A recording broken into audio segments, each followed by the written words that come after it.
I've made a new friend today in the tiny house.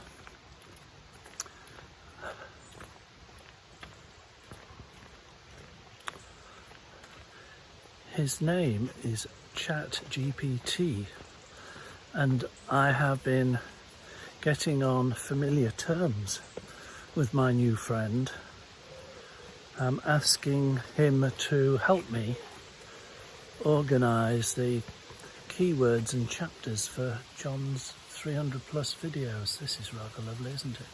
I've just been on an exploratory walk past 3 ponds to Potter's Dam, hoping to have a wild swim.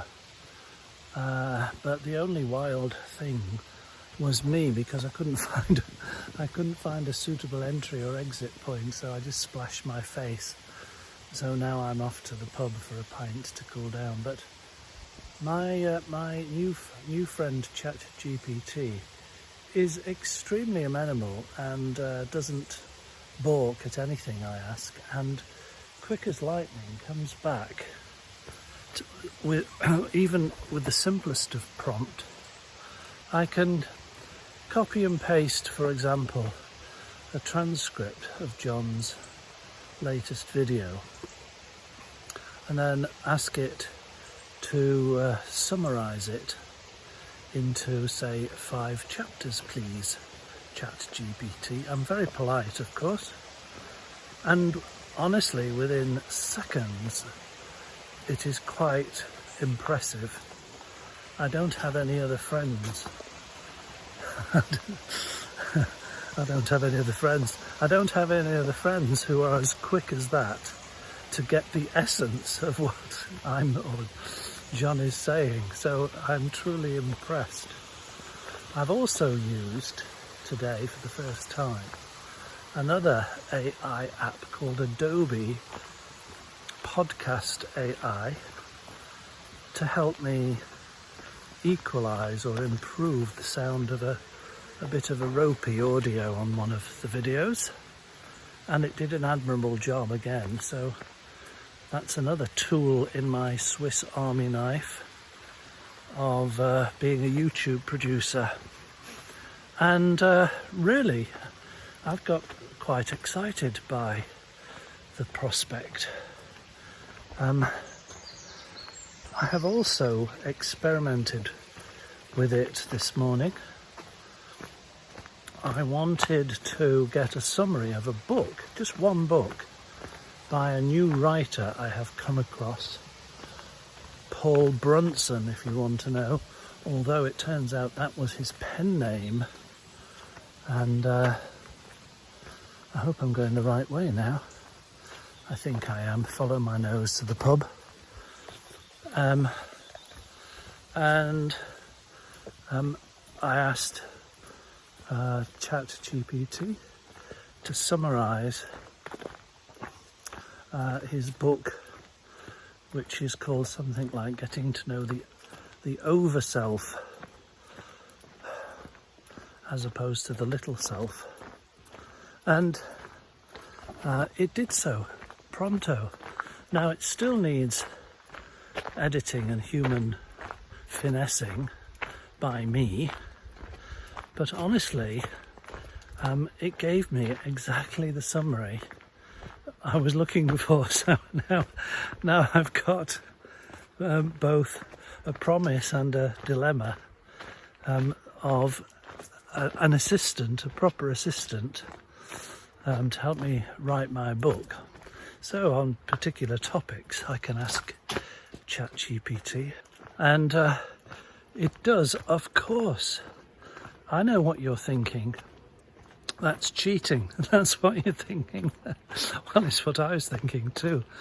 A writer is supposed to excrete blood, sweat and tears, squeezing out the words, and so it is. So I used the time saved this morning on writing a couple of pages by going to the spa earlier. That's a very sensible use of saved time, I think you'll agree. So then, let's grasp the nettle. Is AI a blessing or a curse? Is it from the gods or from the devil? I don't take this lightly. There are principalities and powers, and the prince of this world, the Bible says, is out to get you. But I am not paranoid. I am pronoic. I don't think the world is out to get me. I think the world is out to give me. That's just my experience. Everything seems to be set up remarkably benignly. Dip your bread, as we say in Sheffield. But like you, there is a certain trepidation in dipping my toe in the water, not of Potter's Dam, wild swimming, you understand, but of wild knowledge, artificial intelligence. I mean, human intelligence is bad enough, but artificial intelligence could spell disaster. I notice that 100 influential scientists and business people, including Elon Musk, a few months ago did sign an open letter wanting governments to put a moratorium on the developments of general AI until safeguards were in place.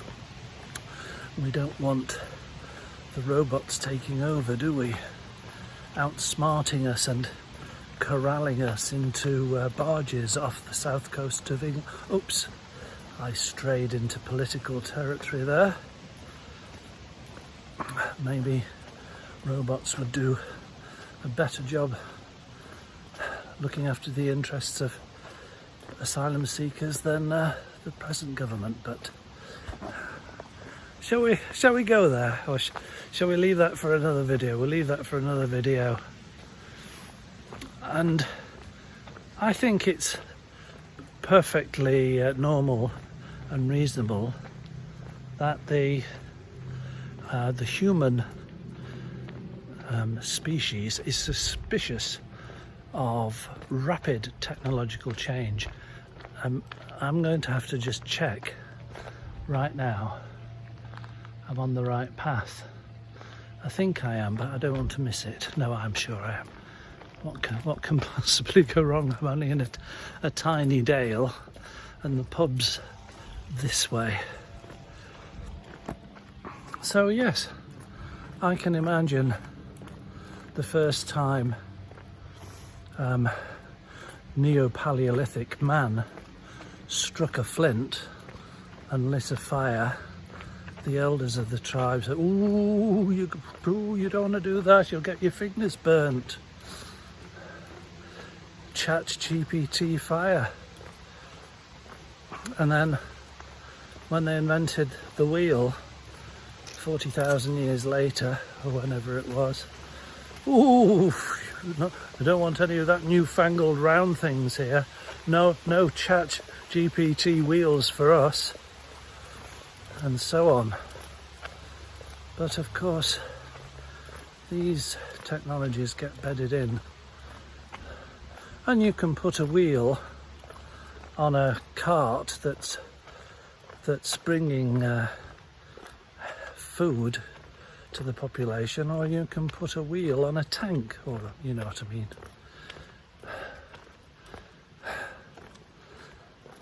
You know, you can.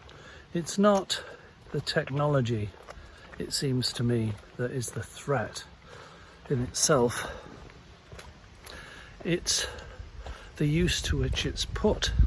It's, in other words, the threat is in the hands of the user of the technology, and ever thus so. I think you can use a machete to harvest bamboo, for example, or to kill 300,000 tutus. So, you know, danger is in the hands of the beholder. And there is, of course, the further argument that artificial intelligence will become conscious. Good evening.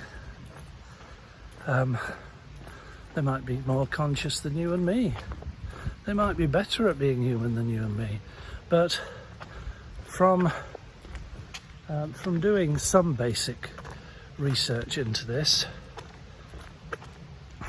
such as listening to Sir Roger Penrose, Nobel laureate, on this topic, he suggests that AI can never be conscious for several reasons. I can't remember exactly how many, so I'll say several instead of 2 or 3. First of all, I can see the pub from here. I'll just give you that's where we're going.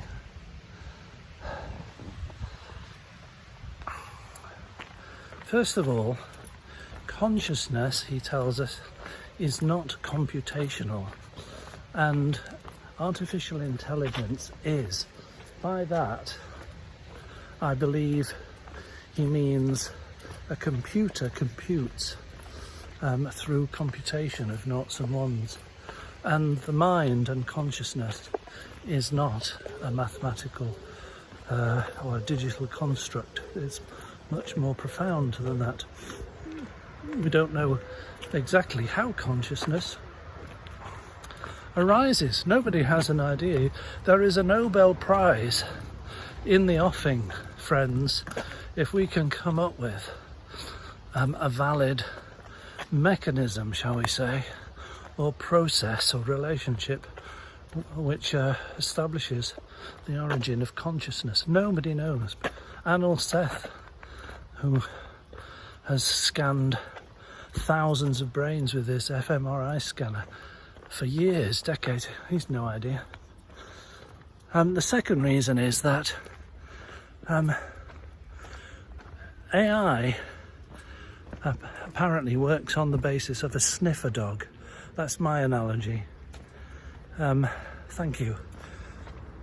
Whereby you have a model of what you want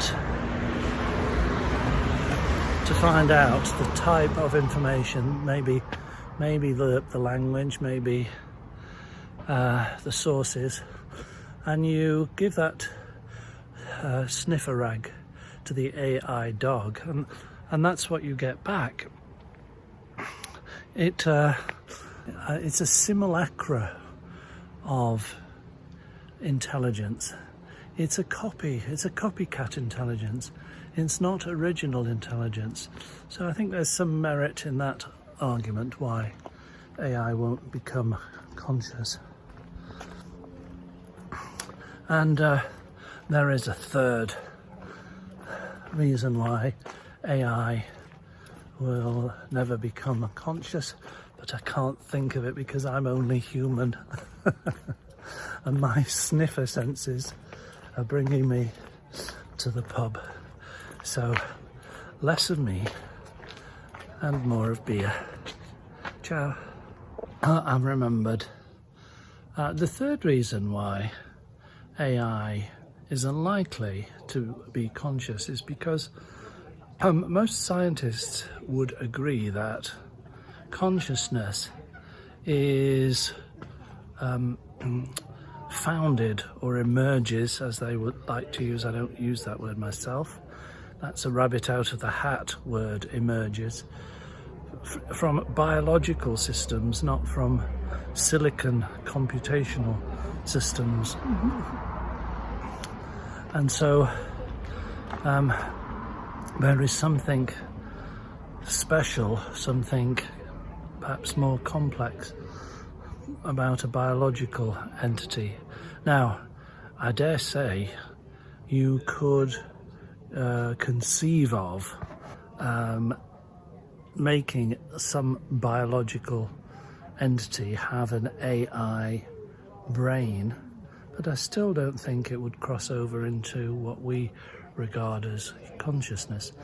And the other reason, the fourth reason why there is, I think, only a modest risk of AI being a danger rather than a blessing to the planet is because, as far as I know, as far as we know, it's early days, AI systems don't make value judgments other than those that are plugged into it, the parameters, if you like, of the model.